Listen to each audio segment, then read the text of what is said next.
You will hear part of a lecture to business students about the use of one particular type of research. That is the end of the listening test, known as ethnography.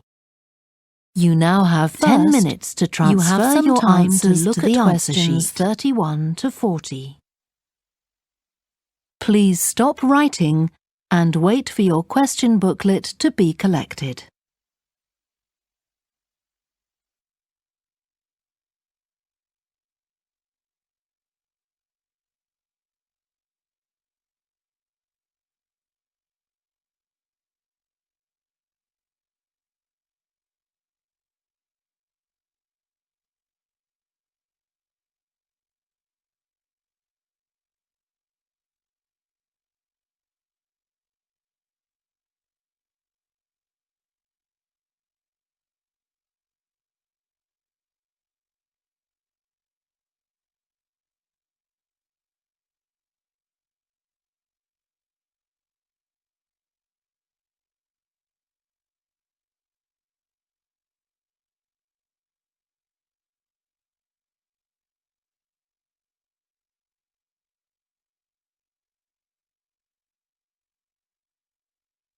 Now listen carefully and answer questions 31 to 40.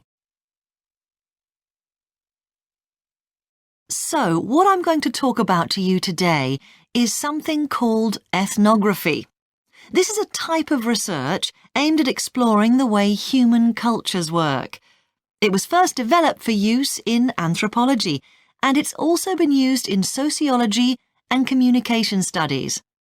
So, what's it got to do with business, you may ask?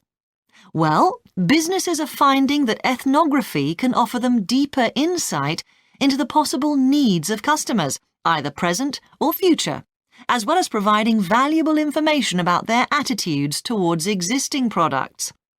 And ethnography can also help companies to design new products or services that customers really want. Let's look at some examples of how ethnographic research works in business. One team of researchers did a project for a company manufacturing kitchen equipment. They watched how cooks used measuring cups to measure out things like sugar and flour. They saw that the cooks had to check and recheck the contents because although the measuring cups had numbers inside them, the cooks couldn't see these easily. So, a new design of cup was developed to overcome this problem, and it was a top seller. Another team of ethnographic researchers looked at how cell phones were used in Uganda, in Africa. They found that people who didn't have their own phones could pay to use the phones of local entrepreneurs. Because these customers paid in advance for their calls, they were eager to know how much time they'd spent on the call so far. So, the phone company designed phones for use globally with this added feature. Ethnographic research has also been carried out in computer companies. In one company, IT systems administrators were observed for several weeks. It was found that a large amount of their work involved communicating with colleagues in order to solve problems, but that they didn't have a standard way of exchanging information from spreadsheets and so on. So, the team came up with an idea for software that would help them to do this. In another piece of research, a team observed and talked to nurses working in hospitals. This led to the recognition that the nurses needed to access the computer records of their patients no matter where they were. This led to the development of a portable computer tablet that allowed the nurses to check records in locations throughout the hospital. Occasionally, research can be done even in environments where the researchers can't be present. For example, in one project done for an airline, respondents used their smartphones to record information during airline trips, in a study aiming at tracking the emotions of passengers during a flight.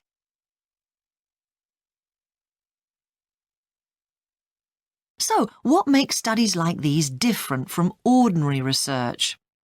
Let's look at some of the general principles behind ethnographic research in business.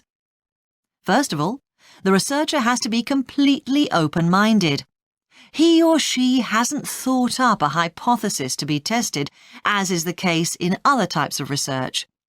Instead, they wait for the participants in the research to inform them. As far as choosing the participants themselves is concerned, that's not really all that different from ordinary research. The criteria according to which the participants are chosen may be something as simple as the age bracket they fall into, or the researchers may select them according to their income, or they might try to find a set of people who all use a particular product, for example. But it's absolutely crucial to recruit the right people as participants. As well as the criteria I've mentioned, they have to be comfortable talking about themselves and being watched as they go about their activities. Actually, most researchers say that people open up pretty easily, maybe because they're often in their own home or workplace. So, what makes this type of research special is that it's not just a matter of sending a questionnaire to the participants. Instead, the research is usually based on first-hand observation of what they are doing at the time. But that doesn't mean that the researcher never talks to the participants. However, unlike in traditional research, in this case, it's the participant rather than the researchers who decides what direction the interview will follow. This means that there's less likelihood of the researcher imposing his or her own ideas on the participant.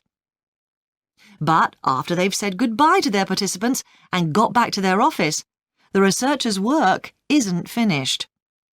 Most researchers estimate that 70 to 80% of their time is spent not on the collecting of data, but on its analysis, looking at photos, listening to recordings and transcribing them, and so on. The researchers may end up with hundreds of pages of notes. And to determine what's significant, they don't focus on the sensational things or the unusual things. Instead, they try to identify a pattern of some sort in all this data and to discern the meaning behind it. This can result in some compelling insights that can, in turn, feed back to the whole design process. That is the end of section 4. You now have half a minute to check your answers.